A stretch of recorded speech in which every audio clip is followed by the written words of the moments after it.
नमस्कार शेतकरी मित्रांनो, मी अक्षय दिवेकर आणि आपण पाहतात रविराज ॲग्रो युट्यूब चॅनल. मित्रांनो, आज आपण या कांद्याच्या प्लॉट मध्ये या ठिकाणी आलेलो होतो आणि आता जर वातावरण आपण बघितलं तर वातावरणामध्ये पुन्हा एकदा आज तारीख आहे 21 आणि 21 ते 26 दरम्यान पुन्हा आपल्या महाराष्ट्रामध्ये ढगाळ वातावरण आपल्याला सांगितलेलं आहे. या ढगाळ वातावरणामध्ये आपल्या कांद्याच्या पिकाला आज हा जर कांद्याचा प्लॉट आपण बघितला साधारणपणे 3 महिन्यांचा पेरणी केलेला उन्हाळ कांद्याचा प्लॉट आहे. आणि या पेरणी केलेल्या उन्हाळ कांद्यामध्ये जर आपण बघितलं अशा पद्धतीने आपल्याला पात ही वाकडी झालेली दिसते. ही वाकडी झाल्याचं जर कारण आपण बघितलं तर गाभ्यामध्ये त्या ठिकाणी मोठ्या प्रमाणावर थ्रिप्सचा प्रादुर्भाव आपल्याला त्या ठिकाणी दिसत आहे. त्यातून आतल्या बाजूने अशा प्रकारे थ्रिप्सनं ती पात चाटल्या कारणानं अशा प्रकारे पात आपली वाकडी झालेली त्या ठिकाणी दिसते. म्हणूनच मित्रांनो, अशा वेळेस आपल्या या ढगाळ वातावरणामध्ये आपल्याला प्रतिबंधात्मक आणि उपचारात्मक अशा पद्धतीनं फवारणी घेणं हे अत्यंत महत्वाचं आहे.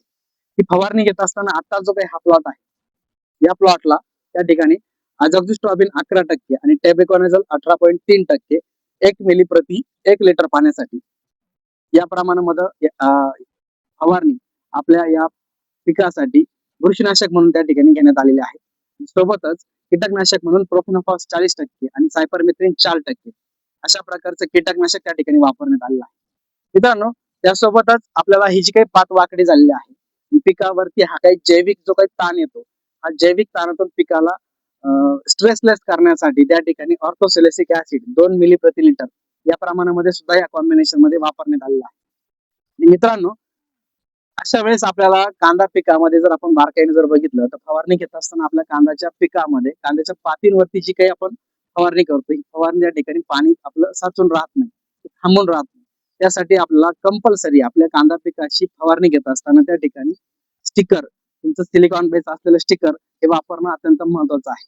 मित्रांनो, अशा प्रकारची कांदा पिकासाठी प्रतिबंधात्मक किंवा उपचारात्मक जी काही फवारणी आपण कांदा पिकासाठी अशा वातावरणामध्ये घेणार आहोत ही फवारणी घेत असताना आपल्याला या फवारणीमध्ये आपल्या पाण्याचा जो काही पीएच आहे तो 5.5 ते 6.5 अशा दरम्यान आपला मेंटेन असणं अत्यंत महत्वाचं आहे. कारण अशा वेळेस आपल्या 5.5 ते 6.5च्या असणाऱ्या पीएचच्या पाण्यामध्ये आपलं औषध हे त्या ठिकाणी पूर्णपणे क्रियाशील होतं आणि आपल्याला औषधांचे रिझल्ट हे त्या ठिकाणी दीर्घकाळ अशा प्रकारचे येत असतात. म्हणूनच मित्रांनो, आपल्याला जे काही फवारणीचं पाणी आहे त्याचं पीएच मेंटेन करणं हे अत्यंत महत्वाचं आहे. आणि हा पीएच मेंटेन करण्यासाठी आपण आपल्याकडे असणारं घरगुती लिंबोनीचं जे काही लिंबू असतं साधारणपणे अर्धा लिंबू आपण एका 15 ते 20 लिटरच्या पंपासाठी त्या ठिकाणी वापरू शकतो किंवा मार्केटमध्ये सायट्रिक ऍसिड सुद्धा मिळतं किंवा वेगवेगळ्या आपल्या कृषी सेवा केंद्रांमध्ये त्या ठिकाणी वेगवेगळ्या प्रकारचे पीएच बॅलन्सर सुद्धा मिळतात. त्याचा सुद्धा वापर आपण त्या ठिकाणी नक्कीच करू शकतो.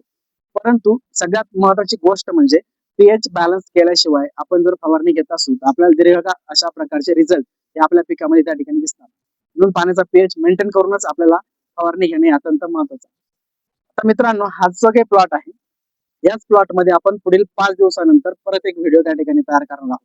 जी काही फवारणी आता मी तुम्हाला सांगितली फवारणी घेतल्याच्या नंतर पुढील 5 दिवसानंतर पुन्हा एकदा तुम्हाला याच प्लॉट मध्ये जे काही रिझल्ट आपल्याला मिळाले आहे ते डोळ्याने दिसणारे रिझल्ट आपल्याला ठिकाणी मिळणार आहे. या रिझल्ट वरती आपण पुढील 5 दिवसानंतर पुन्हा एकदा त्या ठिकाणी व्हिडिओ हा आपण त्या ठिकाणी बनवणार आहोत. धन्यवाद.